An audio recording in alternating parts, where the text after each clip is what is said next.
Bonjour à tous et à toutes, nous sommes sur Twitch, sur YouTube et sur toutes les plateformes de podcast. On est le 2 mars 2024, il est 11h en France et 19h au Japon et c'est parti pour un tout nouveau numéro de Soft Power, votre matinale pop culture préférée de tout Midgar à l'exception de toutes les autres. Émission encore une fois décalée un samedi pour une exceptionnalité de moins en moins exceptionnelle, il est vrai, mais ne vous inquiétez pas, ne perdez pas vos habitudes. La semaine prochaine, on se retrouvera bien comme habituellement le vendredi 10h midi. La semaine prochaine, comme aujourd'hui, pour faire ensemble le tour de l'actualité pop culture de la semaine passée, l'œil droit braqué sur les travailleurs et les travailleuses de l'industrie, vous en avez l'habitude, et le gauche sur l'Instagram de Keanu Reeves, bien sûr. Matinale pop culture engagée durant laquelle on va tenter de décrypter certaines tendances, certaines œuvres, certaines news qui ont parcouru cette semaine l'actualité pop culture, le tout sur fond d'extraits de bandes originales d'animés pour toujours plus en faire découvrir ou en faire redécouvrir les compositeurs et les compositrices. Cette semaine, les gens, dans Soft Power, une émission intitulée « La vie est un voyage et je n'ai pas besoin de carte routière ». Smallville. Évidemment, la série n'était pas réputée pour ses dialogues, c'est sûr, ni pour le reste d'ailleurs, mais un voyage quand même les gens, puisque cette semaine nous allons partir en plein ouest américain avec les premières images de Horizon, une American Saga, projet pharaonique de Kevin Costner qui revient 20 ans après son précédent film Open Range derrière la caméra pour mieux dépeindre la guerre de sécession et le rapport des colons américains aux Amérindiens, à moins que ce soit pour mieux la peindre en fait, et c'est de ça dont on parlera. On parlera d'un animé McDonald's basé sur toutes les productions de fans qui depuis des années avaient tenté de parler de la marque en contournant le droit d'auteur, en inventant une variante imaginaire à McDonald's, WcDonald. Ne hurlez pas, c'est pas tout à fait ce que vous pensez, c'est pire. On jettera un œil aux premières images de Borderlands, le film, à la fois sorte de Deadpool, de Gardien de la Galaxie et un peu du jeu vidéo Borderlands quand même, dont cette première bande-annonce est un miracle, tant tous les coulisses de la production nous ont annoncé un fulminant échec. On verra ça. On partira dans un gigantesque tunnel, enfin je partirai, vous connaissez l'émission, au sujet de Wikipédia qui cette semaine a eu à se prononcer sur une question liée au nom des personnes transgenres. Ça peut sembler totalement décorrélé de Soft Power, mais vous verrez qu'il y aura des choses à en dire et des choses à explorer. On se posera également un instant au Ghana pour parler du film A Country Called Ghana, film réalisé par l'acteur Lil Wayne qui se fait ainsi le témoin d'une volonté grandissante du pays de compter dans la production audiovisuelle africaine, mais aussi internationale, vous verrez. Mais les gens, vous le savez, avant tout ceci, je vous propose que l'on démarre l'émission avec la bande-annonce de la semaine et préparez-vous à être un peu surpris et surprise. Enfilez vos plus beaux hauts multicolores, équipez-vous de boussoles, de cartes, de compas et d'un paquet de gnocchis pour être fin prêt à toute éventualité et surtout, n'oubliez pas de prononcer 3 fois sac à dos, sac à dos, sac à dos.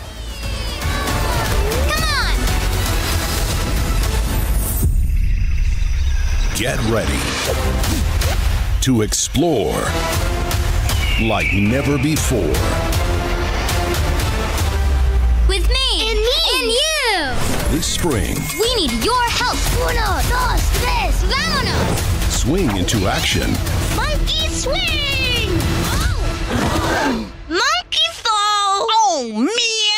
with a girl who put adventure on the map. Yay! I don't think I can do it, Dora. I'll protect you, Boots. Together, we got this. Best day ever! Yeah! Dora, the brand new series. Stream with your family April 12th on Paramount Plus. Shipper arrête de shipper, la plus-value des travailleurs et des travailleuses du monde de l'animation. C'est reparti pour une nouvelle série Dora l'exploratrice dont vous venez de voir ou d'entendre les premières images animées à destination du service de streaming Paramount+.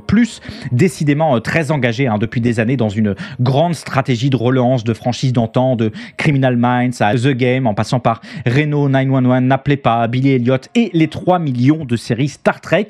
Bref, nouvelle série donc sobrement baptisée Dora, 4e série de la franchise Dora l'exploratrice, dans ce redémarrage réalisé entièrement en images de synthèse cette fois-ci, mais toujours avec tous les potards de saturation de couleurs à fond. Une série réalisée par Little Co-op et Pipeline Studio, produite notamment par Funline Animation, Nickelodeon Animation Studio et Paramount Plus Original Series, et qui nous racontera de nouveau les pérégrinations de Dora Marquez, une jeune fille latino-américaine, ça a son importance, à travers une forêt tropicale fantastique recelant plus de 1001 dangers. Et pour surmonter tous ces obstacles, le légendaire Dora sera une nouvelle fois aidé par ses différents compagnons de route, parmi lesquels Babouche, un petit singe parlant, Mister Toucan, un toucan, Totor le taureau, un taureau, ça va, vous me suivez, et Tico l'écureuil, probablement une belette, mais aussi Monsieur Sac-à-dos et Madame Carte qui viendront aiguiller Dora et ses amis pendant leur périple durant lequel il faudra prendre garde au mauvais tour joué par Shipper le renard, qu'il faut empêcher d'agir en hurlant devant sa télévision: Shipper, arrête de shipper, 3 fois de suite. J'ai essayé de faire ça plusieurs fois devant les questions au gouvernement du mercredi. Spoiler, ça ne fonctionne pas. Et pour mener tout ceci à la voix et au chant, comme le fait si bien la franchise depuis ses débuts en 2000, on retrouvera au casting voix Diana Zermenio dans le rôle de Dora, Ashton Colton Spence dans celui de Babouche, Aina Iris Quiñones dans celui de la Carte et Mark Weiner dans celui de Shipper.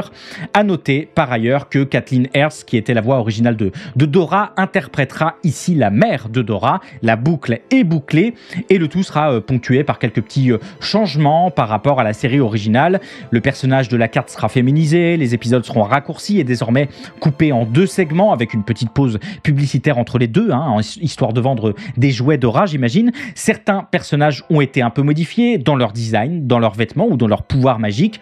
Je vous passe les détails que beaucoup connaissent pourtant, puisque si cette nouvelle mouture de Dora l'exploratrice est aussi importante, c'est que la franchise Dora est toujours en 2024 l'une des franchises transnationales à destination des enfants les plus suivies au monde et une des franchises les plus rentables du monde tout court. Les gens, il faut que vous imaginiez ça devant Le Roi Lion, devant Toy Story, devant Dragon Ball ou même devant James Bond, une franchise qui depuis les années 2000 n'a cessé de se décliner sur différents supports, au cinéma bien sûr, avec le très mauvais film en prise de vue réelle Dora et la Cité perdue sorti en août 2019, mais aussi en une myriade de livres, de jeux vidéo, en partenariat avec des paquets de céréales, en chansons, en spectacles sur scène, en jeux de société, etc.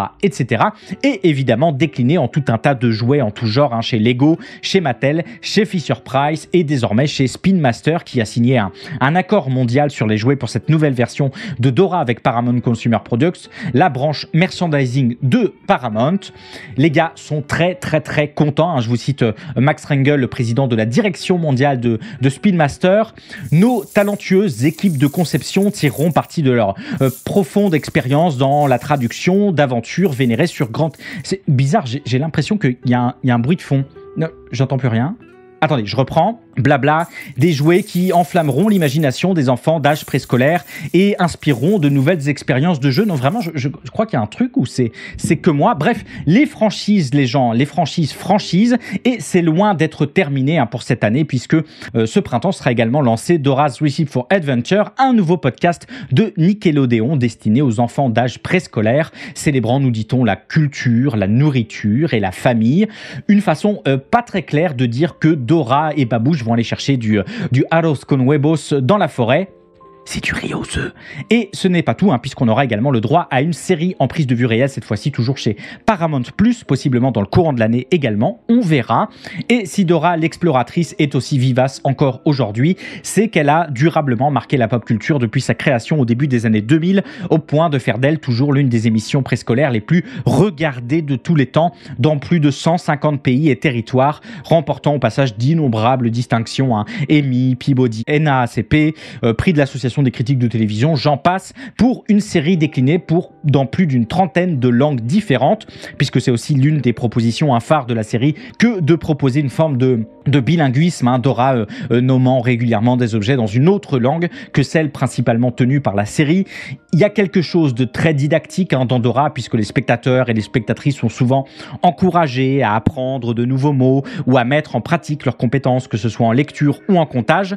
En version originale, c'est notamment des mots espagnols espagnols qui vont venir ponctuer des dialogues en anglais. En France, Dora va majoritairement parler français et à tout moment, elle vous balance comme ça un the yes needs the no, bilinguisme total, même si depuis la diffusion de la série dans les années 2000, la littérature en acquisition des langues étrangères est un petit peu revenue de ce succès pas si successful que ça des séries animées préscolaires dans l'entreprise d'apprendre une langue, soit.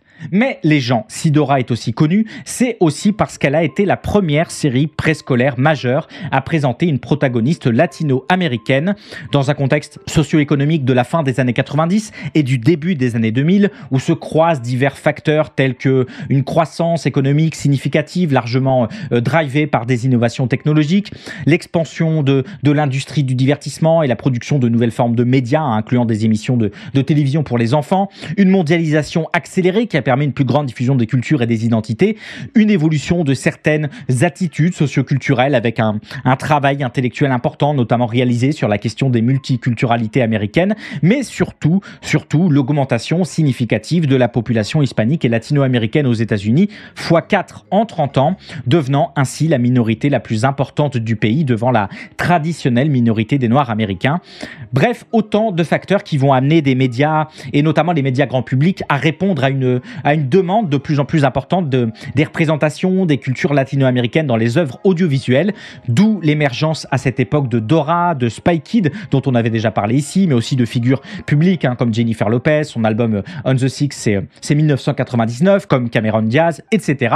Même s'il faut doser, rappelez-vous, on en avait parlé, qu'une étude datant de 2021 par l'USC Annenberg Inclusion Initiative montrait que les latino-américains continuaient d'être très largement sous-représentés aujourd'hui devant et derrière la caméra, d'où la campagne marketing du film du super-héros Blue Beetle, en partie axée sur le fait que le protagoniste était incarné par Rollo Maridueña, acteur latino-américain, et Blue Beetle, les gens, c'est 2023, pas 2003, mais conditions favorables quand même, qui ont amené à davantage de représentation des latino-américains dans les œuvres, dont Dora, dont il n'était pas prévu que la protagoniste soit latino-américaine à l'origine, mais qu'il est devenu suite à une conférence sur le manque de représentation des latino-américains dans les productions audiovisuelles américaines à laquelle avait assisté un cadre de Nickelodeon, finissant de convaincre par la suite les exécutifs de la série, y voyant là une grande opportunité de créer le prochain grand succès de la chaîne.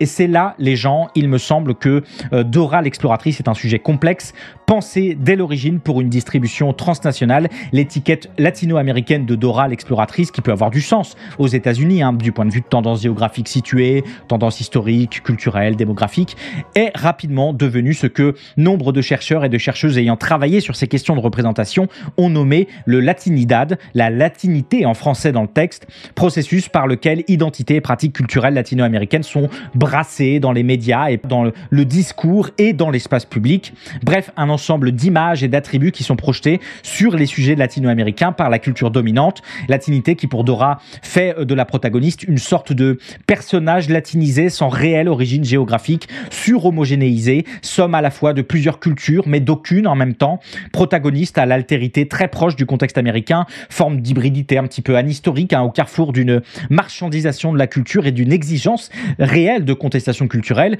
contestation qu'il ne faudrait pas non plus nier à Dora. Jeune fille indépendante, entrepreneuse, libre, volontaire, capable d'aider les autres, responsabilisée, loin des représentations classiques de l'époque pour les personnages latino-américains, d'obéissance à l'église et de répartition très genrée des rôles. Mais en même temps, une fois qu'on a dit ça, il faut aussi lui reconnaître une identité latino monolithique, prête à être consommée, réifiant le passé colonial pour être le plus accessible aux membres de la culture dominante. Et ça, ce n'est pas moi qui le dis, même si je le dis quand même. D'ailleurs, je viens de le dire. Ce sont des gens qui ont bossé sur la question, évidemment, mais c'est aussi les créateurs de la série eux-mêmes qui ont toujours présenté leurs protagonistes comme pan-latino.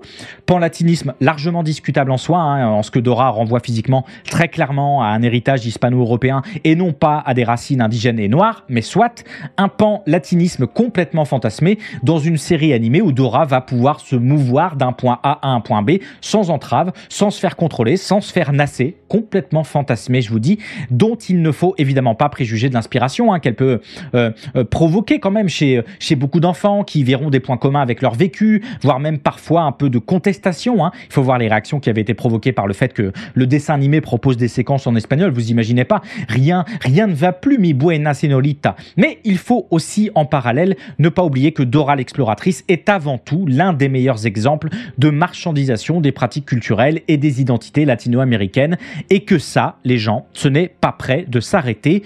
Dora l'exploratrice, nouvelle version, ce sera donc le 12 avril prochain sur Paramount Plus en Amérique du Nord, au Royaume-Uni et en Australie, mais aussi sur Nickelodeon Junior à l'international. Et shipper, arrête de shipper la culture des gens, s'il te plaît. But show them the environment we have find ourselves. Yeah, this is Ghana. We're Ghana.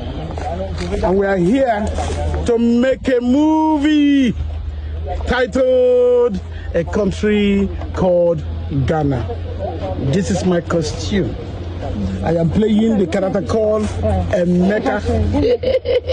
Ayanga Atiyama, Atiya, Ayanga Matiyama, Atiya, Ayanga Matimai, Atiya. Ne fuyez pas les gens, je sais c'est un petit peu étrange, mais ce que vous venez de voir, ce sont quelques images du tournage actuellement en cours de la série A Country Called Ghana, une production ghanéenne réalisée par Kwadwo Kansa, plus connu sous le nom de Lil Wayne, artiste, musicien, acteur et comédien ghanéen. Production ambitieuse s'il en est, puisque Lil Wayne s'est offert pour se faire les stars nigérianes Ramsey Nouah et Awilo Sharp qui seront aux côtés de stars ghanéennes telles qu'Omar Krupp, Pat George, Afrivi Forson et Lil Wayne lui-même, dans une grande synergie croissante entre deux industries cinématographiques importantes du continent. Rappelle que le Ghana, c'est la deuxième industrie africaine avec 600 films produits par an, qui témoigne une nouvelle fois d'une interconnexion grandissante du cinéma africain dont on a déjà parlé plusieurs fois dans Soft Power. Et pour Lil Wayne, l'objectif est clair, hausser le niveau de l'industrie cinématographique ghanéenne et possiblement atteindre les seuils de production et d'audience attendus par les plateformes de streaming internationales type Netflix, qui marquerait l'entrée du Ghana dans une toute nouvelle ère de production audiovisuelle. Je cite Lil Wayne: nous devons nous internationaliser et c'est pourquoi nous suivons cette voie. J'ai l'intention de faire un film sur mesure pour Netflix et vous savez que si vous voulez qu'un film soit repris par la plateforme, vous devrez prouver que vous pouvez obtenir les chiffres. Ce pourquoi j'ai fait appel à des acteurs nigérians. Ambition totale donc pour l'acteur qui est allé jusqu'à financer lui-même le projet, ce qui lui permet de conserver un certain contrôle créatif, mais qui à contrario ne lui a pas permis de faire venir comme il le souhaitait pourtant des acteurs ghanéens anglophones qui coûtent évidemment plus cher. Projet qui nous racontera l'arrivée d'un groupe d'étrangers dans un village ghanéen où seul le personnage interprété par Lil Wayne parle anglais, le reste parlant majoritairement Twi, le dialecte Akan parlé au Ghana.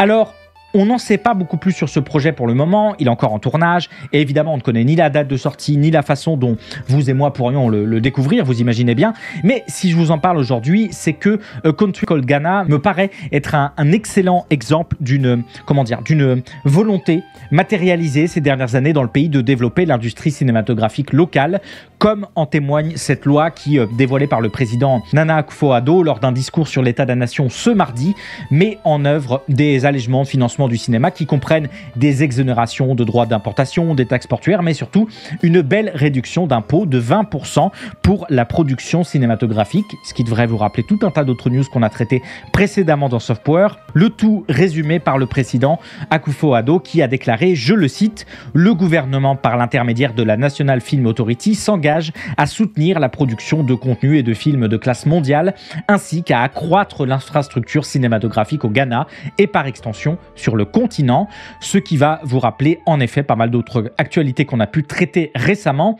Incitation ghanéenne qui vise à faire du Ghana un pays de choix pour la production cinématographique internationale, comme il avait pu l'être récemment pour le très chouette The Woman King de Gina Prince by the Wood et pour la série Black Earth Rising de Michael Acol, et incitation qui s'inscrivent dans un processus, comme je vous le disais, d'accroissement des infrastructures locales. On peut rappeler à titre d'exemple les 350 millions de dollars d'investissement d'entrepreneurs américains type Nana Dakrabo pour l'établissement de studios de production avec des salles géantes, des salles de projection, des hôtels pour les acteurs, les actrices, les équipes, ainsi qu'une école de cinéma, tout ça injecté dans l'économie ghanéenne courant 2022, ce qui n'est pas sans poser tout un tas de questions également. Par exemple, les cours de cinéma seront majoritairement donnés par des formateurs américains en direct de Los Angeles.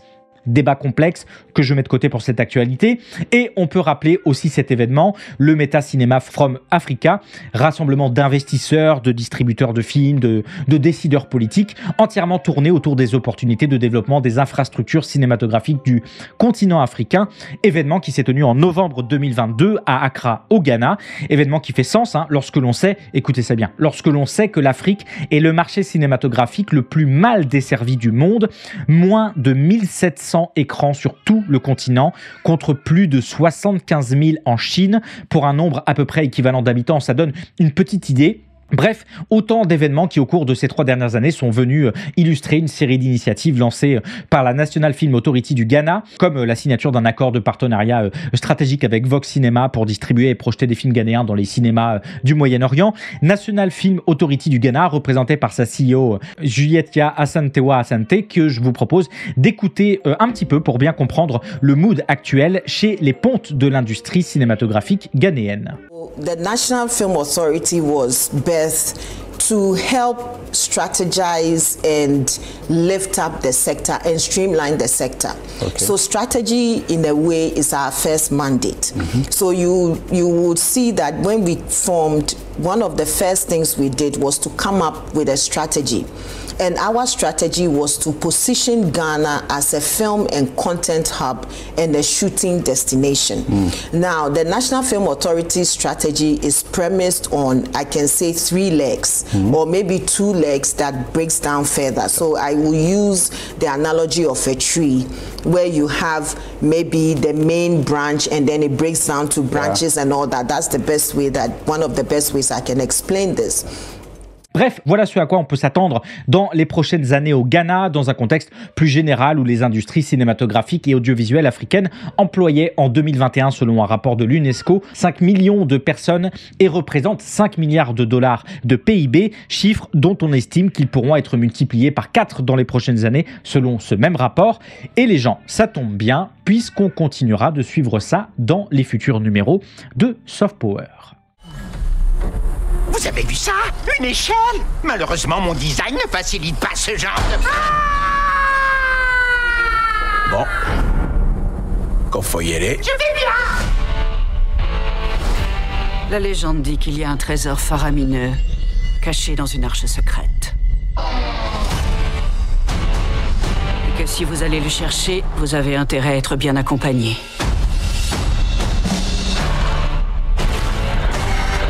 Parce qu'il est enfoui dans le trou perdu, le plus dangereux et le plus trash de l'univers. Je déteste cette planète. C'est quoi cette odeur? Le pisse-wash, Gully. Ah, Ferme ta vitre. je la ferme si je veux. Tu remontes cette vitre! Arrêtez de me dire ce que je veux. C'est de la pisse. C'est de la pisse. Pourquoi tu crois que ça s'appelle pisse-wash? Y a une raison. J'en ai plein la bouche.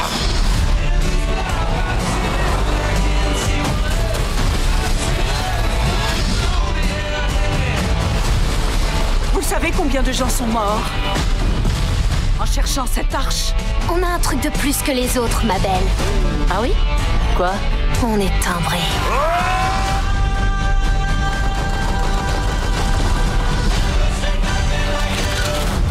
Je pense qu'il va pleuvoir. Des bouts de viande. Je t'avais dit quoi? Pas trop Non, d'explosions. je t'ai dit aucune explosion.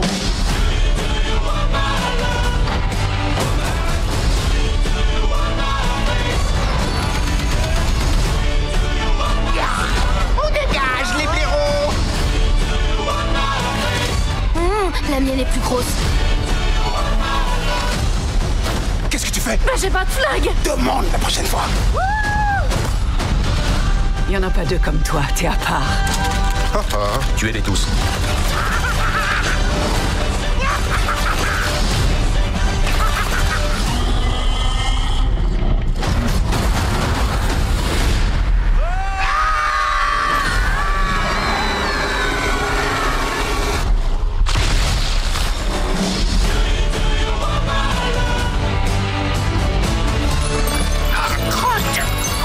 Qu'est-ce qui t'arrive? J'évacue le trop plein de plomb! Ne regardez pas, ça me bloque. Non, j'ai rien dit. Au contraire, restez là. En fait, ça m'aide. Comment attendre qu'il finisse? Continuez de me regarder. Et c'est parti pour le 4e film des Gardiens de la Galaxie, où cette fois Chris Pratt aura le bon ton de jouer un robot au diapason de son talent d'acteur. Ah, attendez. On me fait signe dans mon oreillette imaginaire que non, c'est pas les Gardiens de la Galaxie, non. Ah, on me dit que c'est les premières images de Borderlands, le nouveau Eli Roth, l'homme derrière Hostel, derrière The Green Inferno, derrière Death Wish, film de genre plutôt moyen qui n'ont pas de grand rapport avec Borderlands. Première adaptation en prise de vue réelle de la franchise de jeux vidéo du même nom, développée par les petits gars de chez Gearbox Software. Alors, petit aparté, Gearbox Software qui avait été racheté en 2021 pour 1,3 milliard de dollars par Embracer, sauf que si vous suivez l'actualité du jeu vidéo, vous savez que chez Embracer, c'est actuellement en mode je suis le désastre financier et que le groupe ne peut plus supporter la majorité de ses achats réalisés en masse ces dernières années. Et on apprenait hier justement que Gearbox Software était un sujet de discussion pour une éventuelle reprise d'indépendance, un transfert, une vente, on sait pas exactement quoi, mais on sait que ça va bouger. Fin de l'aparté. Borderlands, le film donc qui nous racontera l'histoire de Lilith, incarnée par Cate Blanchett, qui a dû signer quelque chose à un moment donné. Voilà, pour être dans le film, j'imagine. Une hors-la-loi au passé mystérieux qui devra retourner à contre-cœur sur sa planète natale de Pandora pour retrouver la fille du puissant Atlas, et elle sera aidée pour ce faire par une équipe pour le moins inattendue, puisqu'elle sera épaulée par Kevin Hart qui incarnera Roland, un ancien mercenaire d'élite, par Ariana Greenblatt qui incarnera Tiny Tina dans Une jeune fille de 13 ans qui veut absolument tout péter, par Florian Munteanu, ça doit se prononcer comme Keanu, de Keanu Reeves j'imagine, ça s'écrit pareil, Florent Munteanu qui interprétera Krieg, le protecteur musclé de Tina, mais aussi épaulé par Jamie Lee Curtis qui interprétera la doctoresse Patricia Tanis, et par Jack Black, tant qu'à faire. Le casting est assez fou, Jack Black qui donnera sa voix à Claptrap, un robot qui pour le coup était assez hilarant dans les jeux, et blablabla, ce sera lié au destin de l'univers, vous connaissez le truc. Ce qui est fou, les gens, avec ce Borderlands, c'est que le film est en production depuis 2015, époque où Lace Whannell était en discussion avec Lionsgate pour écrire et réaliser une adaptation de la franchise vidéoludique. Lace Whannell, notamment connu pour avoir coécrit Saw, Insidious et Dead Silence avec James Wan. Lace Whannell, Eli Roth, vous êtes sûr que vous avez joué aux jeux originaux, les gars? Même si je dis ça à moitié en plaisantant, puisque l'une des volontés de ce Borderlands, le film, était très tôt dans la production de réaliser une sorte de film un peu trashos, rated R évidemment. Rapidement, Lace Whannell est dégagé de la production, comme bon nombre de scénaristes qui vont se succéder sur le projet, et en 2020, déjà 5 ans plus tard, c'est finalement Eli Roth qui reprend les commandes pour un film qu'il veut être à la fois son Star Wars, son Mad Max, son Escape from New York et son 5e élément. Attends, quoi? Je crois qu'il y a un intrus à trouver dans cette liste, il me semble. Et accessoirement, les gens, la dernière fois qu'un réalisateur avait annoncé vouloir faire son Star Wars, ça s'est fini avec Zack Snyder chez Netflix à faire Rebel Moon. Sans doute pas le meilleur précédent de l'histoire des épisodes précédents. Bref, Eli Roth reprend les commandes à partir d'un scénario écrit par Craig Mazin. Craig Mazin derrière l'écriture de Tchernobyl, de Last of Us quand même, qui va complètement se faire désosser son histoire par Joel Taylor, par Tony Rottenmeier et enfin par Eli Roth lui-même. Toujours un plaisir, ces films avec une grosse colonne vertébrale, j'adore. Colonne vertébrale tellement solide qu'une partie de la réalisation, des reshoots pour être plus précis, va être confiée carrément à un autre réalisateur, Tim Miller, le réalisateur du premier Deadpool, dont on comprend bien que ce Borderlands souhaite reproduire l'immense succès au box-office. Tim Miller, puisqu'Eli Roth nous dit qu'il était trop occupé à tourner un autre film, probablement rien à voir avec les projections test de novembre 2022 qui ont absolument déçu tout le monde chez Lionsgate, amenant à des reshoots express et amenant aussi Craig Mazin à carrément demander le retrait de son nom du projet. Probablement rien à voir non plus avec la douzaine de scénaristes et surtout de script doctors qui se sont succédés pendant des années sur ce Borderlands. Les script doctors, c'est celles et ceux que vous appelez pour améliorer votre scénario quand il ne s'agit pas simplement de le sauver. Script doctors qui le plus souvent n'apparaissent pas au générique, qui travaillent un petit peu dans l'ombre, si bien qu'on ne sait pas vraiment combien ont eu à faire à parfaire le script de Borderlands, même si les bruits de couloir nous révèlent une production qui était en mode « Vous voulez combien de script doctors ?» Absolument oui. Bref, réécriture, reshoot de dernière minute, direction de projet erratique, poudre d'escampette de membres de l'équipe, autant d'éléments qui ont amené le projet à ne dévoiler ses premières images que vendredi dernier, malgré une fin de tournage fin 2021. C'est très très long pour de la post-production et c'est pas très bon signe du tout. A fortiori que chez Lionsgate, les enjeux sont grands pour cette adaptation de Borderlands, notamment depuis la nomination de Jane Roger et de Jerry Sabatini, respectivement au poste de vice-président principal de la production et des opérations des produits et expériences monde, et à celui de vice-président principal de la création de marque, Jane Rogers et Jerry Sabatini, qui ont la charge dès lors de poursuivre la tendance empruntée par le studio ces dernières années de décliner ses franchises sur tout un tas de supports différents, d'où les John Wick Experience à Las Vegas, les La La Land in concert qui se reproduisent chaque année et qui cartonnent, les pièces de théâtre The Hunger Games à Londres et autres The Paddington Bear Experience, et tout est prévu également pour Borderlands, puisque ça fait partie précisément des attributions de Jerry Sabatini que de développer du matériel créatif pour les principaux titres de franchise et les prochaines sorties en salle, dont celui de Borderlands qui a été cité lors de sa nomination. Et pour ça, les gens, il y aura une condition sine qua non à remplir, que Borderlands le film ne soit pas un gigantesque four commercial et critique, ce qui n'est pas tout à fait assuré, vous l'aurez compris. En tout cas, les gens, pour celles et ceux qui sont tout de même intéressés ou qui voudraient en avoir le cœur net, Borderlands le film, ce sera le 7 août prochain dans les salles françaises, en souhaitant au film qu'il ne se retrouve pas enfoui dans le trou perdu le plus dangereux et le plus trash de l'univers. Il est 19h41 au Japon, il est 11h41 en France. Vous êtes toujours dans Soft Power, la matinale pop culture, exceptionnellement ce samedi. C'est l'heure de la pause musicale, l'occasion de s'écouter un extrait d'une bande originale d'animé, de reprendre ses esprits, histoire de se préparer pour une suite aussi dense qu'une bonne audition devant une commission d'enquête parlementaire, de se resservir un café aussi, pourquoi pas, et on se retrouve juste après pour parler de Horizon, An American Dream, cette grande fresque de Kevin Costner censée marquer autant le retour de l'acteur-réalisateur après 20 ans d'absence qu'un nouveau western à succès. Spoiler, ça pourrait bien être finalement ni l'un ni l'autre. On parlera également de Wikipédia qui a eu à trancher sur une question relative au nom des personnes transgenres, ce qui nous amènera à beaucoup parler du fonctionnement de la plateforme, vous verrez. Et on ira faire un tour du côté de McDonald's, très prompt à pomper toute la création amateur pour créer de l'événement autour de sa marque, à commencer par un animé qui lui est entièrement dédié. Oui, on parle de tout ça dans quelques minutes, juste après la pause musicale de la semaine. À tout de suite.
Vous êtes toujours dans Soft Power, la matinale pop culture, normalement du vendredi 10h midi sur Twitch, mais exceptionnellement aujourd'hui, samedi 11h, 13h sur Twitch. Matinale que vous pouvez suivre, vous le savez, en live sur Twitch, mais aussi quelques heures après sur YouTube, en VOD et sur toutes les plateformes de podcast en audio. Vous pouvez soutenir l'émission financièrement en passant par ma page Patreon, dont le lien est en description de la VOD des podcasts ou dans le chat, si vous suivez l'émission en direct. Vous pouvez également vous abonner à la chaîne Twitch, soit directement soit en utilisant votre Prime pour bénéficier du sub gratuit inclus dans votre abonnement et ainsi profiter des emojis Keanu Reeves de la chaîne, évidemment. Et bien sûr, je vous remercie, comme chaque semaine, de continuer à vous abonner, à laisser des commentaires, des pouces bleus, des évaluations partout où vous le pouvez.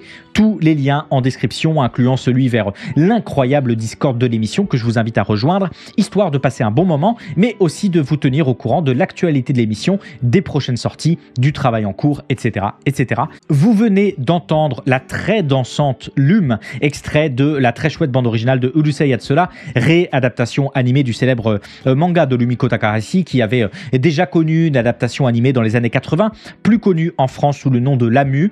Urusei Yatsura, nouvelle version donc, qui en plus de son excellent opening, s'est offert les services de Masaru Yokoyama pour concocter sa bande originale. Masaru Yokoyama, dont je vous ai déjà parlé dans l'émission, même si celles et ceux qui la suivent en VOD ne doivent pas trop le savoir, puisque je me fais systématiquement YouTube bot à chacun de ses travaux. Mais bref, Masaru Yokoyama, c'est Fate Apocrypha superbe, c'est Love and Fly, c'est Mobile Suit Gundam, Iron Blooded Orphan, c'est Queen's Blade. Si vous ne connaissez pas Queen's Blade, eh bien ne connaissez pas. En dehors, bien sûr, de sa bande originale et de toutes les autres de Masaru Yokoyama, dont je vous invite à découvrir le travail. Lume, les gens, de Masaru Yokoyama, c'était le titre de la semaine sur Soft Power.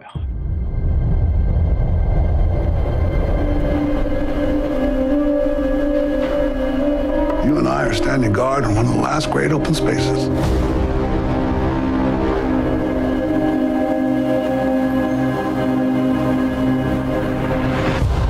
These people think that if they're tough enough, smart enough, and mean enough, all this will be there someday. There's no army of this earth that's going to stop those wagons coming, little as they're wanted.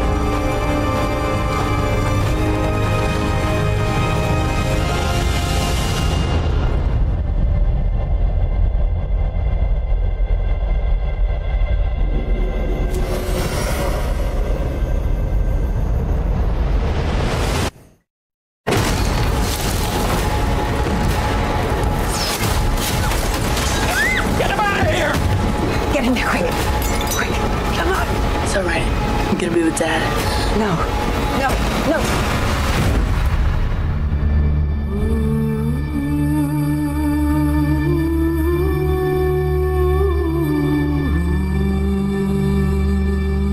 All I'm trying to do is get as many of us as I can, as far as I can.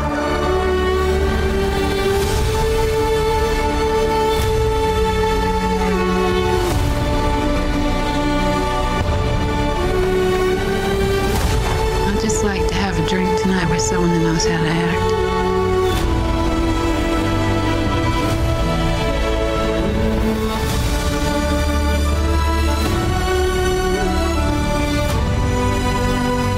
You're not taking the full measure of this, Mary. I know the man I met was on his way to kill everyone in that house. He might as well have been walking up to get the mail for all it bothered him.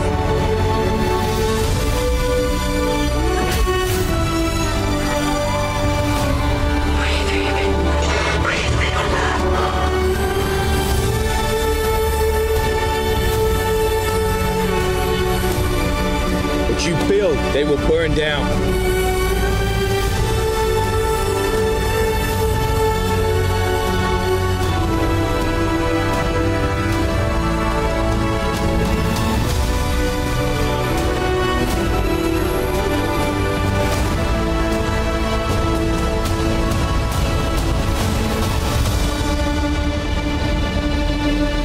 You use that much this year?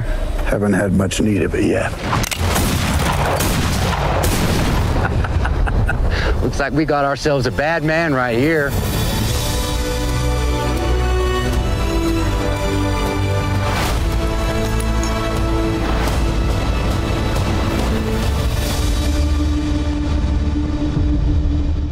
Alors qu'on le pensait encore trop occupé à danser avec les loups, voici que 20 ans après son dernier film en date, Open Range, Kevin Costner nous revient ici avec Horizon, An American Saga, chapitre 1, premier film d'un diptyque coécrit, produit et réalisé par l'acteur, visant à nous dépeindre de multiples facettes de l'expansion et de la colonisation de l'Ouest américain avant, pendant et après la guerre de sécession. Guerre de sécession, hein, vous l'avez, 1861-1865, qui oppose le gouvernement fédéré des États-Unis d'Amérique, majoritairement composé des États situés au nord, aux États confédérés d'Amérique, majoritairement au sud. États du Sud qui avait fait sécession, donc, hein, pour des raisons sociales, culturelles, religieuses. Opposition qui trouvait l'une de ces manifestations les plus spectaculaires dans les tensions générées autour de la question de l'abolition de l'esclavage souhaitée par le Nord. Vous voyez, monsieur Lamirault, que j'avais bien retenu ma leçon et que c'était peut-être pas nécessaire de me dire devant mes parents que je n'arriverais à rien et qu'il fallait que je quitte les cursus généraux de ce pas. Bon, bref, c'est donc ce contexte que va nous dépeindre en partie cet horizon en American Saga, qui a dévoilé ses premières images cette semaine, avec ses grandes vues panoramiques, son étalonnage d'un autre temps, ses fusillades entre tontons flingueurs et ses grandes élancées de chevaux direction l'Ouest américain, pour mieux nous raconter, nous dit-on, tout un tas d'histoires croisées de personnages incarnés par Kevin Costner lui-même, bien sûr, mais aussi par Sienna Miller, par Sam Worthington, hein, qui est toujours vivant, bravo à lui, par Giovanni Ribisi, par Jenna Malone, par Bailey, et tout un tas d'autres gens avec des gueules pas possibles qui, par essence, ont été conçus de toute évidence pour jouer dans un western dont le projet assez fou aura mis plus de 30 ans à voir le jour. Il s'agit d'autant plus d'une rareté qu'il faut rappeler à quel point la filmographie de Kevin Costner à la réalisation est courte, seulement 3 films, et ce, malgré le succès du multi-récompensé et plutôt chouette par ailleurs Danse avec les loups de 1990, 7 Oscars, 3 Golden Globes et l'Ours d'argent, excusez du peu. Retour derrière la caméra donc, plus de 20 ans après Open Range en 2003, pour ce diptyque de films, ou plutôt ce quadriptyque de films, Kevin Costner ayant souligné en juin 2022 qu'il prévoyait de réaliser 4 films Horizon au total, je le cite, « Quand personne ne voulait faire le premier, j'ai eu la brillante idée d'en faire 4. Les 2 premiers ayant déjà été tournés, la production du troisième ayant été fortement ralentie par les nombreuses grèves qui ont émaillé Hollywood l'année dernière, même si un rapport publié il y a quelques semaines par le journal Puck soulignait que l'acteur avait bien du mal à faire financer les épisodes 3 et 4 de sa grande saga et que tout ceci risquait d'être très très très compliqué si les 2 premiers ne rencontraient pas leur public. Bref, courageux le gars, mais surtout jusqu'au boutiste, hein, puisqu'il est allé jusqu'à abandonner la très populaire série Yellowstone dans laquelle il jouait en raison de conflits horaires avec la production de sa saga, mais surtout puisqu'il est allé jusqu'à contracter un emprunt sur sa maison de Santa Barbara pour terminer de financer le film. Vous inquiétez pas, il en a d'autres, hein, on n'a pas tous les mêmes problèmes, il va très bien.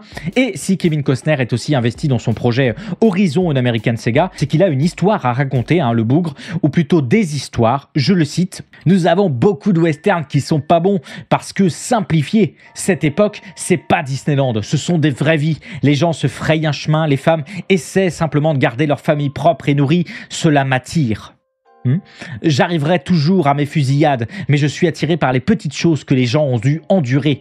Bref, réinjecter de la complexité dans les représentations de l'histoire américaine, hein, c'est ça qu'on veut. Histoire américaine dont le western s'est souvent fait le porte-étendard mythologique. Attendez, on me refait signe dans l'oreillette que Kevin n'avait pas fini de parler, je continue donc de le citer, excusez-moi. Je voulais projeter ce qui s'est réellement passé à cette époque. Il y a eu une grande injustice en Occident, mais cela ne minimise pas le courage qu'il a fallu à mes ancêtres pour se libérer et partir là-bas vers l'Ouest. Je reconnais l'ingéniosité et le courage qu'il a fallu pour partir et entreprendre cette marche à travers ce pays. C'est juste un film qui montre en quelque sorte le choc des cultures. Le choc des cultures. Quoi ? Ah, carrément, avec des dizaines de milliers de morts côté amérindien. Le choc des cultures, les gens. Ok, faites comme si j'avais rien dit quant à la complexité. Alors, évidemment, hein, il faudra juger sur pièce, vous le savez, mais quand on voit que Kevin Costner définit le film comme un long voyage fait d'histoire, de stress post-traumatique, de courage nécessaire, de courage, hein, c'est ces mots, de courage nécessaire pour coloniser l'Occident, c'est pas une blague, les gens. Processus par lequel les indigènes ont été écrasés par le mouvement. Il va falloir quand même de sacrées bottes en mousse, hein, pour marcher sur ce qui s'annonce être des œufs en cristal, tant ça sent pas vraiment l'interprétation critique du manifeste Destiny, hein, cette forme d'idéologie d'inspiration calviniste selon laquelle la nation américaine aurait eu pour mission divine d'étendre sa civilisation vers l'Ouest. Surtout que Horizon n'est pas tout à fait le premier travail de Kevin Costner sur le genre du western, genre de prédilection pour participer du tissage d'un grand mythe américain qu'il a toujours affectionné, interrogé, façonné au fil de ses réalisations et qu'on peut à ce titre se souvenir des représentations au mieux simplifiées, au pire plus que douteuses des Amérindiens dans Danse avec les loups. Souvenez-vous de la terrible tribu des Pawnee, incapable de réfléchir autrement que par la guerre très meurtrière et de réfléchir tout court par ailleurs. Souvenez-vous de cette mise en avant d'un héros blanc pour débloquer la narration, et ça sans parler de l'allègement des atrocités commises par la cavalerie américaine, parce que c'est aussi ça le western selon Kevin Costner, qui peut donner d'excellents films, ça c'est pas le problème, mais dont les velléités de remise en avant de la complexité de l'époque ne sont peut-être pas toujours autant à la hauteur à laquelle on voudrait qu'elles le fussent, ce qui était très peu étonnant à l'époque et qu'il est toujours dans un contexte actuel où les Amérindiens ne sont toujours vus encore aujourd'hui que dans 0,6% des productions audiovisuelles américaines, et où une étude de 2020 réalisée par 6400 natifs dans plus de 50 États montrait que 96% d'entre elles et d'entre eux se sentaient à minima offensés par les rares représentations de leur culture dans des œuvres américaines, en ce que celles-ci étaient très majoritairement trompeuses et éclatées au sol. Attendez, éclatées au sol, comment c'était dit déjà dans l'étude ? Oui, c'est ça. Éclaté au sol, c'est écrit en jaune sur fond rouge, burst to the ground. Alors bien sûr, on pourrait toujours espérer être surpris à l'arrivée, prétextant sans doute en partie à raison, que précisément la durée de 4 films permettra d'entrer un peu dans le détail et qu'il y a officiellement et publiquement vraiment volonté avec ce film de dimensionner toutes les parties au conflit. On verra comment c'est fait, à plus forte raison que j'imagine bien que les 170 rôles parlants employés pour la production, c'est énorme, ne sont pas là juste pour hurler « C'est féroce » comme c'était peut-être le cas dans d'autres œuvres culturelles récentes. Pour en avoir le cœur net, les gens, rendez-vous en salle le 28 juin prochain, suivi très rapidement d'une partie 2 le 16 août. Il va en falloir du succès pour que le projet puisse voir le bout d'horizon. Mais écoutez, au pire, ça fera toujours un très joli pied-à-terre à Santa Barbara. Pax Ahimsa Gethin, who uses the gender-neutral pronoun they or them, is a Wikipedian and also came to the Wikipedia 15th birthday event in January, and so I think is going to introduce the issue a bit for us. They have a very helpful perspective in kind of bridging these worlds with a sort of a foot in. Les gens, pour cette prochaine news, je vais faire une petite entorse au côté très pop culture de l'émission pour qu'on aille s'intéresser, si vous le voulez bien, à un sujet qui est connexe sans l'être, le fonctionnement de Wikipédia. Ces 2 dernières semaines, si vous vous promeniez dans les coulisses de l'encyclopédie en ligne en tant que contributeur ou contributrice de la plateforme, vous pouviez être confronté à la question suivante. Dans le cas où une personne trans a acquis une grande notoriété sous son nom pré-transition, ce nom devrait-il en principe être mentionné dans le résumé introductif de la page dédiée à cette personne? Il faut comprendre. Autrement dit, vous pouviez être confronté à la question de savoir si le dead name, ce prénom assigné à la naissance dont les personnes trans se libèrent au moment de leur transition, doit figurer ou non dans leur biographie Wikipédia respective. Contributeurs et contributrices, donc bénévoles, qui pendant 2 semaines ont pu se questionner, s'exprimer, échanger, puis voter à ce sujet pour tenter de mettre fin à une guerre d'édition d'articles sur le versant francophone de la plateforme qui dure depuis des années. 2 semaines durant lesquelles ces contributeurs ou contributrices se sont interrogés quant à savoir si ce dead name était réellement une information en soi ou s'il était préférable de l'effacer pour respecter le choix des personnes concernées, mais aussi quant à savoir, le cas échéant, où il s'agissait de le conserver, où il fallait l'afficher sur la page, chacun et chacune de ces contributeurs apportant chaque jour sa pierre argumentative à l'édifice, provoquant une scission assez nette et assez prévisible, il faut le dire, entre celles et ceux qui d'un côté ont rappelé pendant 2 semaines que l'affichage du dead name participe de renforcer l'insécurité des personnes concernées en affichant de manière permanente leur transidentité et participe d'alimenter leur souffrance, et celles et ceux qui d'un autre côté, encyclopédistes dans l'âme, tatoués Pierre Larousse dans le cou, ont un peu passé leur temps à dire que c'était quand même une information très essentielle à la rédaction des articles Wikipédia, parce que vous comprenez, les gens qui ont connu ces personnes avant leur transition pourraient se retrouver tout perdus, les pauvres, alors qu'ils ou elles cherchent des informations à leur sujet.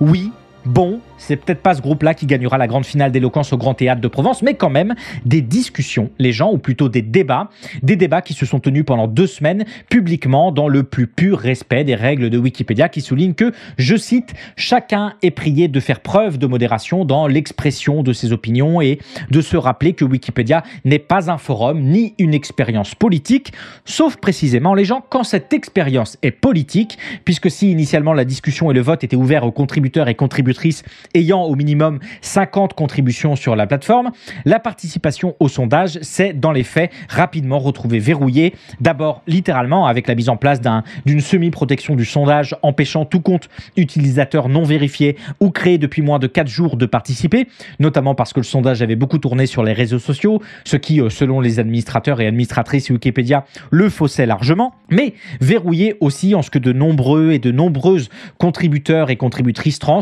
ont été exclus du processus, notamment pour avoir soulevé des inquiétudes quant à l'organisation du sondage, mais aussi quant à son existence même, quand il ne s'agissait pas carrément d'être exclu, est-il précisé, pour manque d'objectivité ici uniquement à destination des personnes concernées, évidemment, les personnes non concernées étant par nature objectives, j'imagine. Et quand je vous dis que des contributeurs ou contributrices trans ont été exclus, vous pouvez peut-être imaginer une mise de côté unanime décidée après un processus démocratique, d'un quasi commun accord ayant bénéficié d'un temps de réflexion suffisant. Eh bien, figurez-vous que pas du tout, hein, c'est fou, hein. Non, pas du tout, sortez-vous cette image de la tête, faites-lui un German suplex. Non, cette exclusion, sobrement intitulée blocage indéfini, hein, pour ne pas avoir à écrire banni de la plateforme coup de pied au cul, a été votée par une toute petite poignée d'administrateurs et d'administratrices pour lesquels aucun quorum ni aucun délai n'avait été manifestement requis.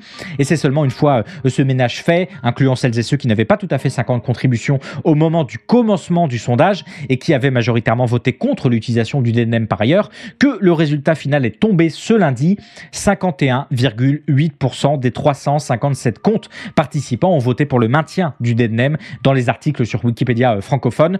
54% des sondés ayant également voté pour que la mention du nom soit faite là où elle est le plus appropriée du point de vue encyclopédique, ce qui veut strictement rien dire, ou dans les paragraphes correspondant à l'identité pré-transition. Bref, les gens du deadname partout, un entérinement à la hache d'une question qui longtemps a été pendante sur la plateforme, puisqu'il faut rappeler que le rapport de Wikipédia à la transidentité avait déjà été posé en 2022. En octobre de cette année-là, une quarantaine de personnalités avaient même pris la parole dans une tribune parue dans l'Obs afin de critiquer le traitement réservé aux personnes trans, non-binaires et intersexes sur l'encyclopédie en ligne, relevant, je cite, la répétition de comportements stigmatisants, soit par ignorance, soit par réelle volonté de nuire, comportements parmi lesquels on retrouvait l'utilisation du deadname, évidemment, mais aussi le mégenrage et le maintien de portraits de photos pré-transition.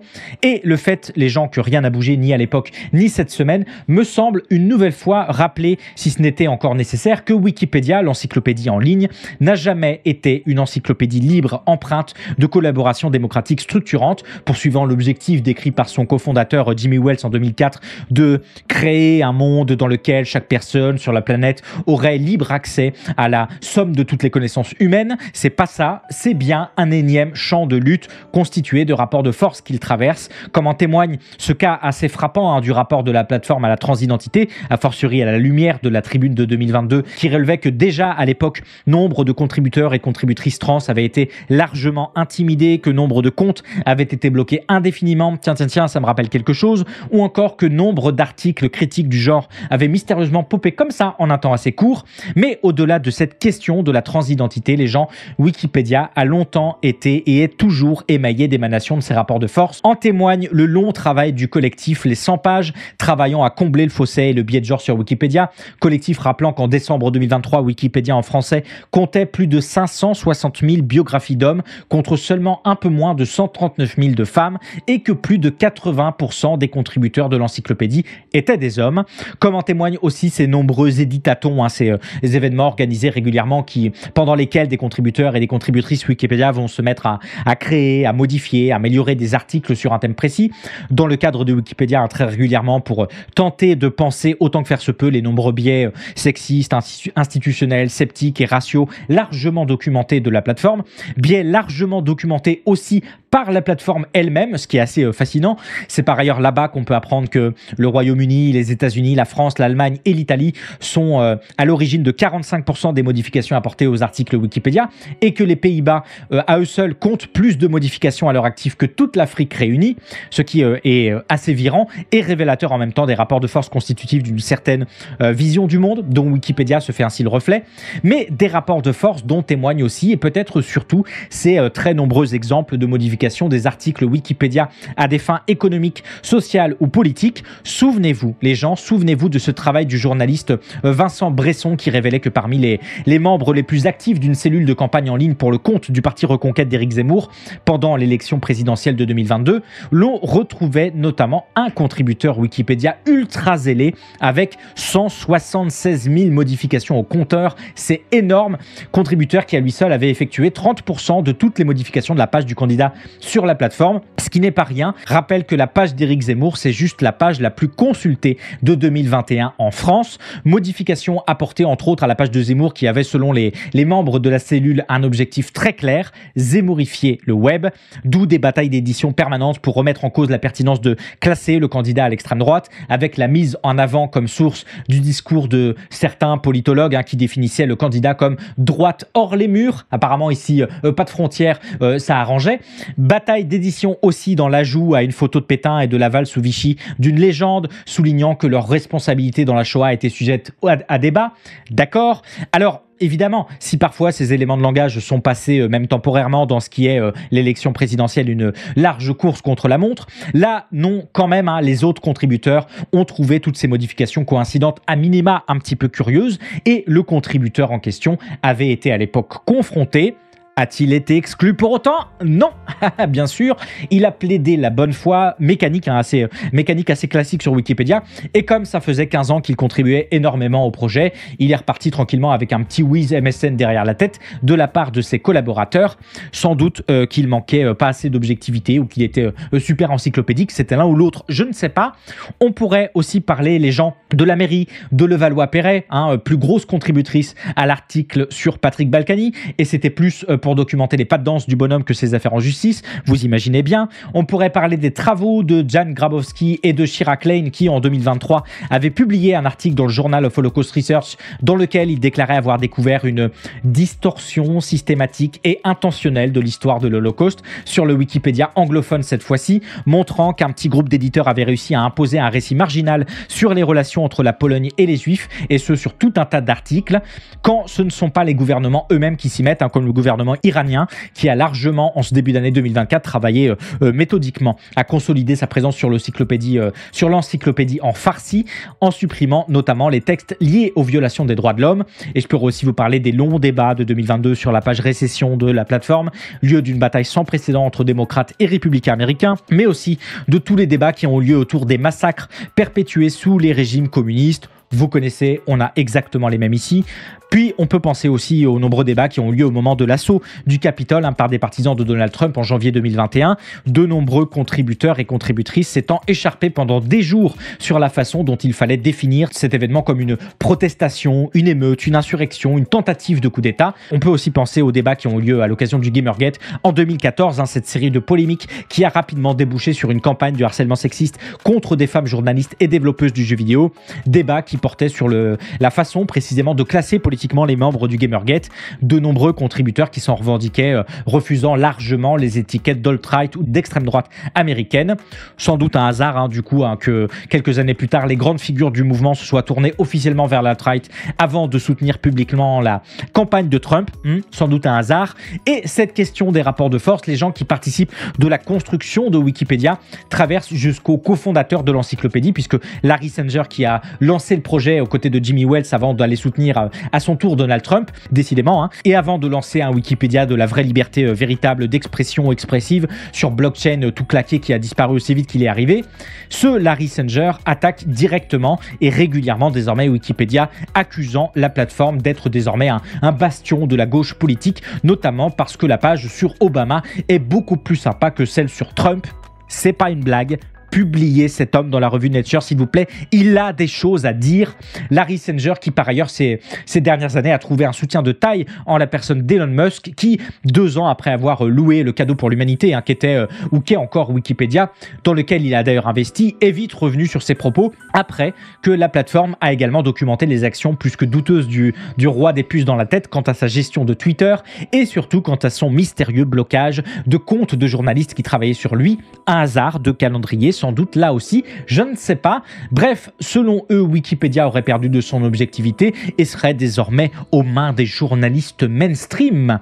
Ce qui est très clairement un prompt écris-moi une théorie du complot un peu nulle sur ChatGPT, enfin sur Grok, l'intelligence artificielle générative de Musk.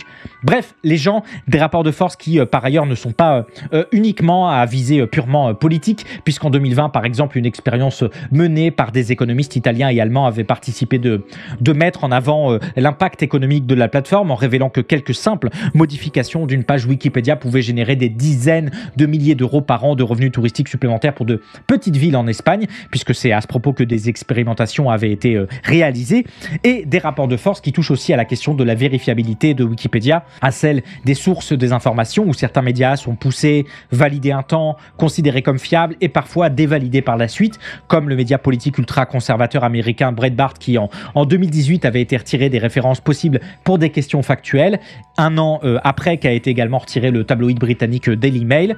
Et si l'on sait qu'il est aujourd'hui extrêmement complexe de faire trôner longtemps des informations erronées sur une page très visitée avec un haut taux de contributeurs associés, c'est beaucoup moins le cas des petites pages où des erreurs peuvent rester des semaines, voire des mois avant d'être corrigées. A fortiori que ces rapports de force se retrouvent aussi dans la façon dont les contributeurs contribuent, puisque certains d'entre eux n'hésitent pas à engager volontairement de longs débats fastidieux, particulièrement monopolisant en temps pour pouvoir ralentir les processus de correction ou pour pouvoir immobiliser d'autres contributeurs autre part. Stratégie par ailleurs souvent mise en place par des comptes qui traitent exclusivement de certains sujets et qui ont été particulièrement documentés, les gens sur les sections race et intelligence. Je vous fais pas un dessin, vous avez compris. Il y a d'autres stratégies aussi, comme l'utilisation de plusieurs comptes qui est employée pour contourner des interdictions ou allonger les discussions entre contributeurs. On peut penser à l'un des fondateurs de Wikipedia, une encyclopédie libre d'extrême droite, qui a créé plus de 140 comptes ces 10 dernières années sur Wikipédia pour alimenter la plateforme dans le sens de ses idées. Mais si vous voulez en savoir plus, je vous mets un article sur comment l'extrême droite investit, notamment Wikipédia. C'est assez intéressant, je vous mets le lien en description. Bref, tunnel bien trop long, je le conçois les gens, mais étant donné que Wikipédia est pour beaucoup d'entre nous toujours une de nos sources principales, si ce n'est notre source d'information majeure en pop culture comme pour le reste, il me semblait utile de rappeler, comme d'autres le font évidemment, la nécessité de maintenir les luttes dans ce microcosme, dans ce champ tout à fait particulier qu'est cette plateforme, a fortiori quand les conséquences peuvent être dramatiques, comme cette actualité autour du dead name des personnes trans dont je vous parlais il y a quelques minutes. Une nécessité d'autant plus importante que Wikipédia est passé en quelques années du stade de simple encyclopédie à celle de grands réseaux factuels reliés à l'ensemble du monde numérique, dans ce qu'un certain nombre de chercheurs et de chercheuses a défini comme un système d'interdépendance étendue, des mots bien compliqués pour couvrir le fait que les réponses Google, les réponses Bing, les réponses Siri, Alexa, ChatGPT et consorts sont désormais largement reliés aux données Wikipédia intégrées dans leur banque de connaissances, réponses qui en font de facto de bien meilleurs services et qui permettent en retour à Wikipédia de générer davantage de trafic. On le rappelle, plus de 330 langues, plus de 60 millions d'articles, un des 10 sites web les plus visités au monde. Interdépendance étendue, d'autant plus forte ces toutes dernières années qu'en 2018, YouTube mettait en place des renvois de liens vers des pages Wikipédia pour lutter contre les théories du complot. Bon, vite fait, ça n'a pas trop marché. Et qu'en 2020, c'était au tour de Facebook d'intégrer des encarts d'informations basées sur Wikipédia, même si l'on a commencé à se rendre compte ces derniers mois que l'amélioration des résumés d'articles Google ou de génération de ChatGPT-like avait tendance à réduire le besoin d'accéder aux articles sources même de Wikipédia, entraînant une baisse de visibilité de l'encyclopédie. On parle de paradoxe de la réutilisation. Je vous donne le terme si vous avez envie de creuser, mais j'ai déjà été assez long comme ça. Force à celles et ceux qui contribuent chaque jour un peu plus sur Wikipédia pour maintenir, faire avancer et protéger la barque.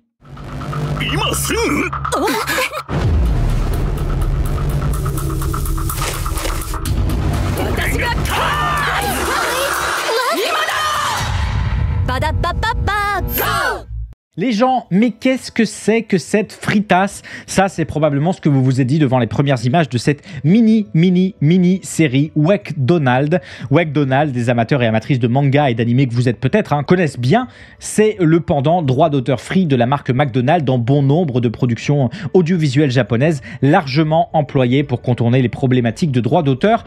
En tout cas, ça, c'était avant que la marque officielle McDonald's s'engouffre dans la brèche du mème et de la référence pour mieux exploiter et commercialiser tout ce lore alternatif. Résultat, les gens, cette courte série d'épisodes de 30 secondes produite par le fameux studio d'animation Studio Pierrot, derrière Bleach, derrière Tokyo Ghoul ou encore derrière Naruto, rien que ça, une série qui nous racontera pas grand chose, comme vous pouvez l'imaginer, mais qui se donnera derrière ses allures de publicité à gros budget pour la marque. L'occasion, nous dit le communiqué du projet, de faire honneur aux 4 principaux sous-genres d'animé: action, romance, mecha et fantasy. Les 4 principaux sous-genres d'animé, quoi mais qu'est-ce que ça peut bien vouloir dire? Aucune idée. Mais c'est en tout cas cette note d'intention qui va driver cette mini-série, puisque pendant 4 semaines vont se succéder 4 épisodes distincts. Love from Across the Booth, qui sortira après-demain et où les 2 protagonistes découvriront que la sauce Wekdonald et les Wek Nuggets ne sont pas le seul accord parfait. Ça promet d'être trépidant. Wek Nugget Space Frontier 3000 pour le 11 mars, dans lequel une équipe de pilotes de Wekdonald vont devoir protéger le dernier Wek Nugget contre une force menaçante, très certainement le digne successeur de Gurren Lagann. En tout cas, le scénario est à peu de choses près identique. The Wisdom of the Sauce pour le 18 mars, où 3 femmes vont être transportées dans un pays lointain pour percer le mystère qui entoure l'insaisissable sauce avant qu'elle ne disparaisse pour toujours, ce qui est probablement l'isekai à la prémisse la plus nulle possible. Et surtout, les gens, The Race to Wekdonald, sorti lundi dernier, que je vous propose que l'on découvre ensemble et en français, s'il vous plaît. Essayez la nouvelle sauce chili relevée Wekdonald dès maintenant. Maintenant? Et la course pour se rendre chez Wekdo commence maintenant.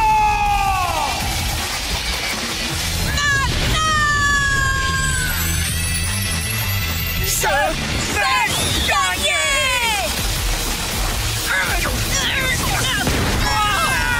Bienvenue chez Wekdo! On a tous les 2 gagné! Essayez la nouvelle sauce chili relevée de Wekdonald, seulement chez Wekdo.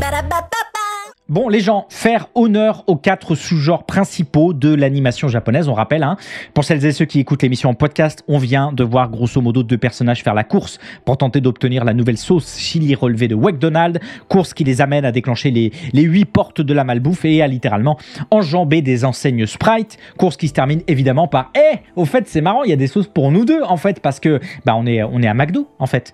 Et si vous trouvez ça, je le comprendrai, un petit peu nul au demeurant, sachez que tout ceci n'est que le début d'une vaste campagne promotionnelle pour la marque, puisque certains McDonald's de Los Angeles deviendront temporairement des Wekdonald avant que le processus soit décliné sur 30 marchés à travers le monde. Sauce spéciale, site web prévu pour l'occasion, emballage manga signé Aki Bright, mangaka japonais qui développera aussi un petit manga pour l'occasion, et marketing animé. Préparez-vous les gens, préparez-vous. Je cite Tariq Hassan, directeur du marketing et de l'expérience client, j'adore ce libellé, chez McDonald's USA. L'animé fait partie intégrante de la culture d'aujourd'hui et nous aimons que nos fans nous y invitent depuis des années. L'univers de notre Wekdonald est le reflet de ce que les fans ont créé. Il honore leur vision et célèbre leur créativité tout en lui donnant vie de manière authentique dans nos restaurants. Pour la toute première fois, j'ai failli casser mon bullshitomètre. En tout cas, très content de savoir que les actionnaires McDo vont célébrer la créativité des fans, probablement en s'achetant des chalets à Kaluizawa. C'est grosso modo le 16e arrondissement de Paris, mais à l'échelle d'une ville au Japon. Mais attendez les gens, c'est pas fini. Je continue de citer le communiqué. Il s'agira, c'est Wekdonald, d'une expérience culinaire multisensorielle avec une fusion révolutionnaire de divertissement et de nourriture. Voilà, ça y est, j'ai cassé mon bullshitomètre, il marche plus, c'était trop d'un coup. Faudra que je m'en rachète un, je vais en avoir besoin pour les prochaines émissions. C'est fini. Bref, les gens, en gros, vous allez manger votre nouvelle sauce au gingembre dans un mapping de projection immersive à 360 degrés sur table, inspiré de ces fameux 4 courts-métrages d'animation. Trop bien, j'ai mangé des frites déguisé en Naruto dans un futuroscope. C'est vraiment tout ce que j'ai toujours voulu faire de ma vie. Alors, les liens de McDonald's avec les mangas et l'animation japonaise sont déjà largement documentés, que ce soit tout simplement par les différents partenariats avec les studios pour la production de jouets pour les Happy Meal. On peut se souvenir rien que l'année dernière des Happy Meal Spy Family, des Happy Meal Festival d'été Pokémon avec ses Pokéballs lumineuses et ses Taiko Pikachu.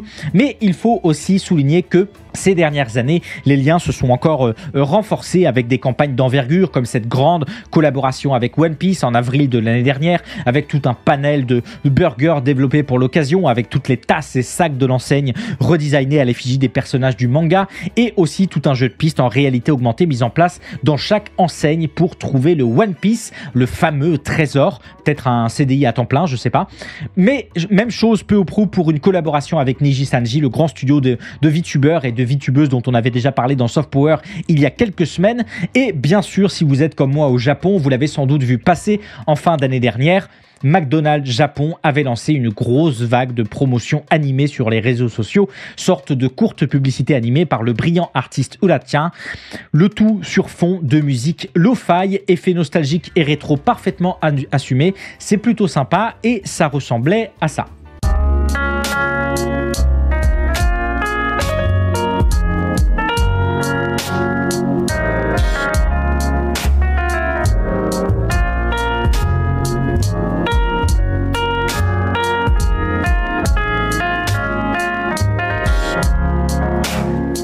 D'un autre côté, toute cette affaire McDonald's et McDonald's rappelle à quel point ces grosses multinationales sont très promptes à exploiter le travail créatif de celles et ceux qu'elles auraient quelques semaines plus tôt interdit à grands coups de chicken avocado, prétextant un contournement du droit d'auteur, alors qu'elles-mêmes sont capables en un temps record de pomper toute la production culturelle amateur sans autorisation ni rémunération aucune, participant au passage de son uniformisation et de sa standardisation.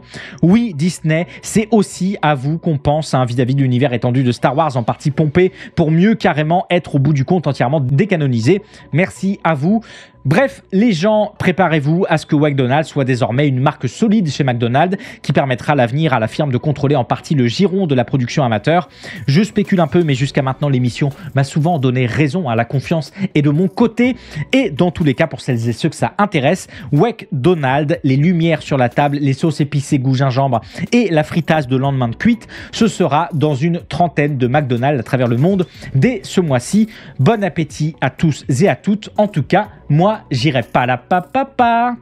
Voilà, c'est la fin des news de cette semaine. On aurait pu également parler de l'annonce qui me fait pas mal saliver, je vous le cache pas, d'une adaptation en série chez Apple TV+, du roman de science-fiction de William Gibson, Neuromancien, un roman pilier de cyberpunk qui a été très important pour moi pendant mon adolescence, si bien que moi qui suis pas très emballé généralement par l'idée même d'adaptation, là je suis assez impatient, ou en tout cas je pourrais dire que je l'étais avant de voir que c'était Graham Roland qui allait showrunner la série.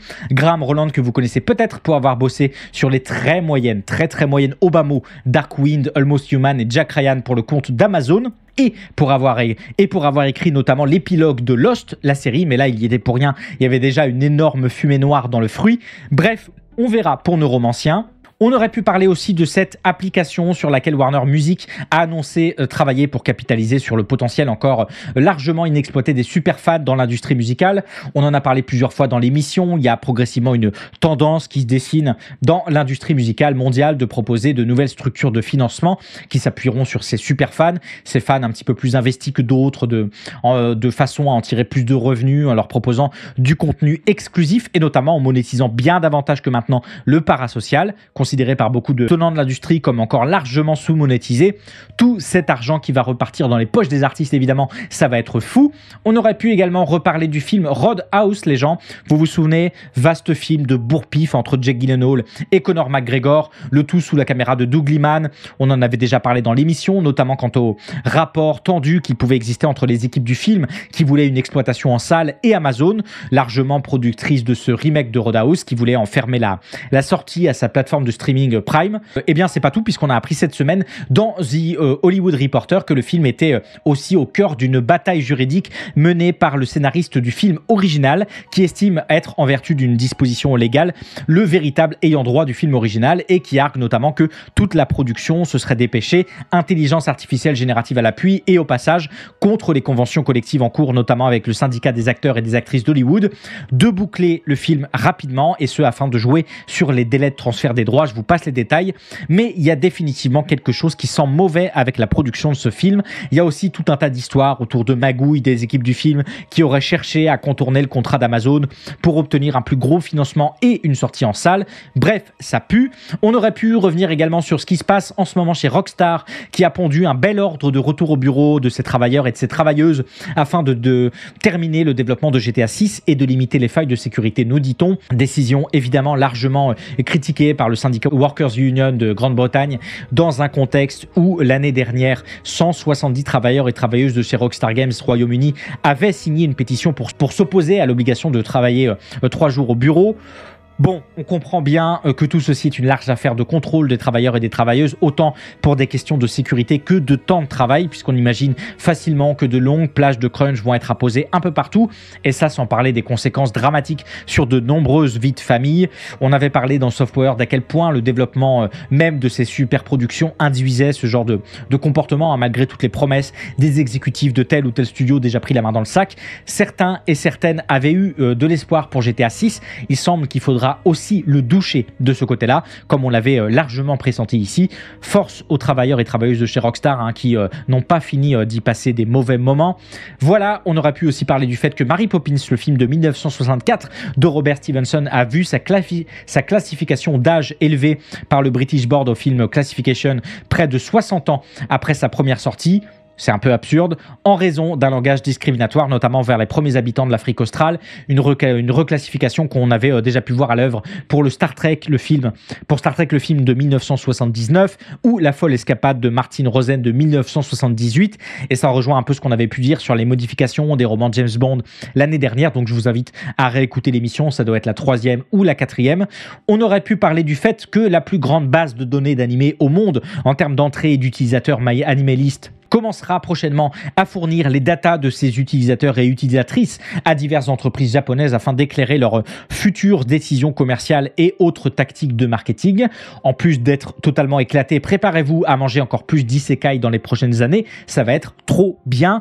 On aurait pu parler évidemment du futur DLC d'Elden Ring, jeu de l'année 2022, Shadow of the Erdtree, qui a dévoilé la semaine dernière ses premières images. Ça a l'air tout pareil, donc toujours aussi bien.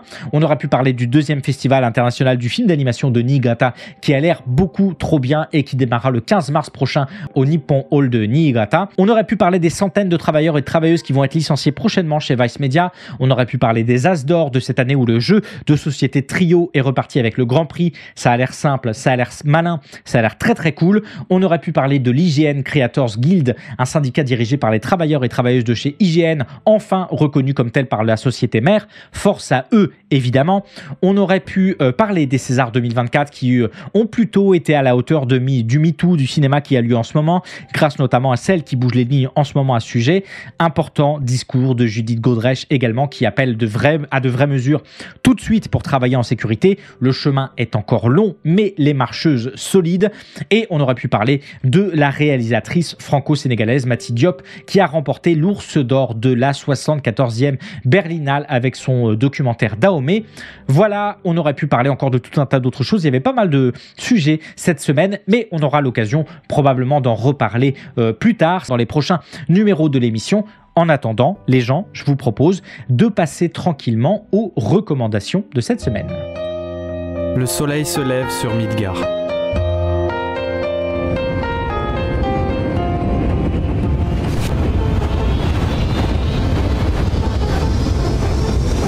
On va aller explorer l'espace de vie des habitants qui vivent sur les plaques. Des millions de gens passent dans les gares de la ville quotidiennement.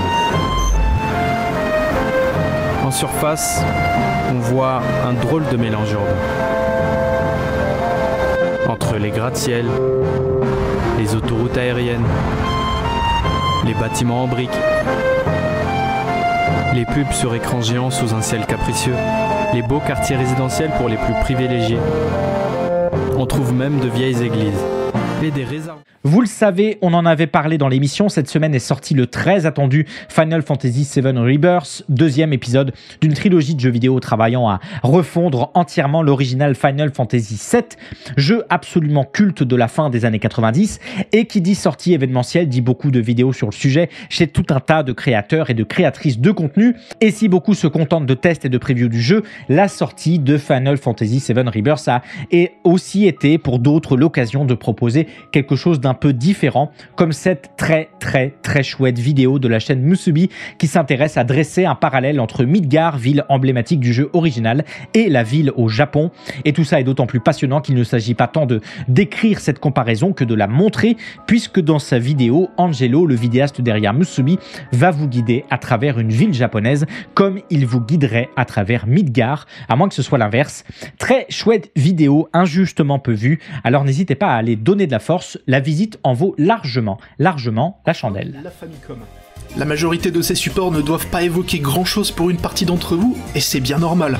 Alors qu'en Occident, durant les années 80 et 90, on avait affaire à des ordinateurs de marque Apple, IBM ou Commodore, au Japon c'était plutôt des entreprises comme Sharp ou NEC qui étaient à l'honneur. C'est sur ce genre de machines que des licences et des développeurs de jeux aujourd'hui réputés ont fait leurs premières armes, avec par exemple le Bomberman de Hudson Soft et la série Is de Neon Falcon, toutes deux débutées sur PC 88, ou bien la légendaire saga Metal Gear de Konami qui a vu le jour sur MSX. Dans le cas de Last Armageddon, ces sorties étalées durant 2 ans sur différents ordinateurs et consoles se traduiront par des changements assez notables sur lesquels on reviendra un peu plus tard. Pour l'heure, Alors que je déambulais sur YouTube à la recherche de jeux vidéo obscurs, voilà que je découvris la chaîne Jeux vidéo obscurs, ça s'invente pas, une toute nouvelle chaîne dédiée à sortir des tréfonds de l'histoire du jeu vidéo, des jeux obscurs et oubliés pour les rendre, comme le souligne l'entête de la chaîne, moins obscurs et moins oubliés. Et cette semaine, Jeux vidéo obscurs revient sur Last Armageddon, un jeu vidéo post-apocalyptique de 1988, développé par Brain Grey Mind, sorti sur tout un tas de machines de l'époque, de PC 88 à la X68000, en passant par la Famicom, mais le tout exclusivement au Japon, ce qui en fait pour beaucoup de joueurs et de joueuses une rareté, malgré son relatif succès commercial à l'époque. Et dans sa nouvelle vidéo, l'ami Ashton revient sur ce qui a fait le sel de ce jeu, sa noirceur, son scénario et parfois ses musiques très inspirées de Samichi Nettagyo du groupe Wink. Pourquoi? Mystère, je ne sais pas, regardez la vidéo, vous comprendrez. Mais belle plongée que c'était, en tout cas, que cette vidéo que je vous recommande, ainsi que toute la chaîne au passage. Allez donner de la force, c'est une toute petite chaîne. La fin de l'humanité, Last Armageddon, c'est sur la chaîne JV Obscur que ça se passe. C'est un texte d'un bloc, il n'y a pas de chapitre, il n'y a pas de coupure, et pourtant, alors que c'est un texte d'un bloc, on n'arrête pas de passer d'un perso à l'autre, on garde les persos que quelques dizaines de pages, et puis on passe à une autre situation, mais le tout avec des transitions comme ça assez liquides pour passer d'une scène à l'autre. Dans une ambiance, là où Bleu presque transparent, par son outrance, a un côté irréaliste, mais c'est quand même du réalisme. Il n'y a pas d'éléments non réels, si je puis dire. Dans La guerre commence au-delà de la mer, il y a un côté presque post-réel, avec un Japon qui est pas tout à fait le Japon réaliste. Il y a des zones en ruine, on sait pas trop à quoi ça renvoie, parce que on n'est pas dans l'immédiate après-guerre non plus, on est dans les années 70-80. Donc il y a un truc où on se dit mais c'est quoi ces quartiers japonais en ruine, avec des enfants en loques qui fouillent les décombres pour avoir à manger. C'est très bizarre.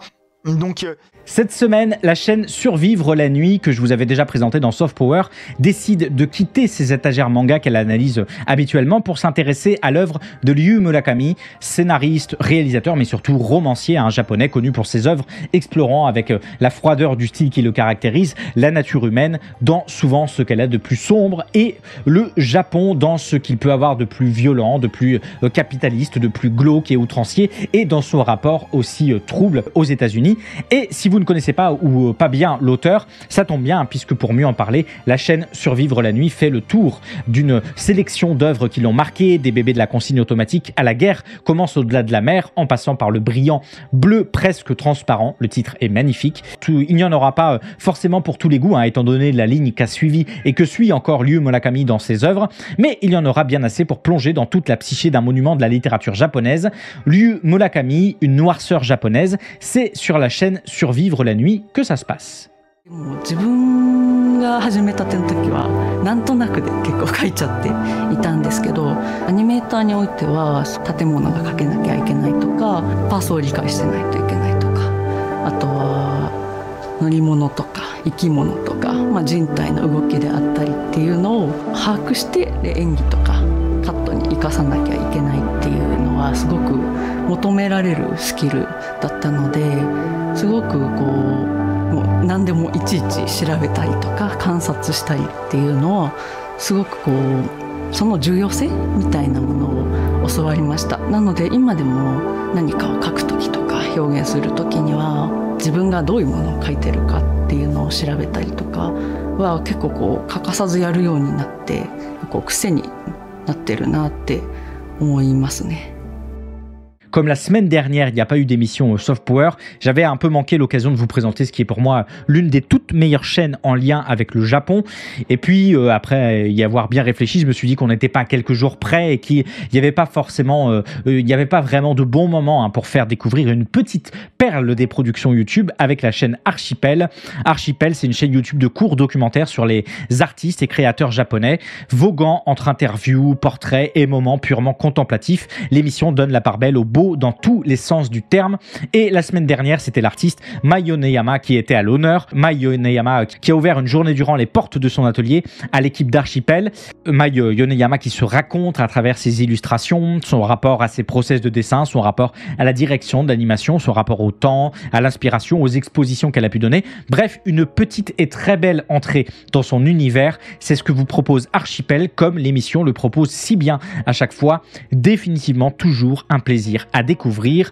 Mai Yoneyama, The Art Behind Animation and Illustration, c'est chez Archipel et c'était la dernière recommandation de cette semaine. Voilà, c'est la fin de Soft Power. Je vous retrouve cette fois vraiment vendredi prochain pour un nouveau numéro. Si vous êtes arrivé en cours ou que vous souhaitez rattraper le début de l'émission ou que vous souhaitez simplement réécouter les anciens numéros de Soft Power, direction le format audio sur toutes les plateformes de podcast ou le format vidéo sur la chaîne YouTube Lex Tutor VOD. Tous les liens sont en description. Encore une fois, je vous remercie d'avoir été présent et présente aujourd'hui pour ce numéro spécial de Soft Power, votre matinale pop culture préférée de Midgar à l'exception de toutes les autres.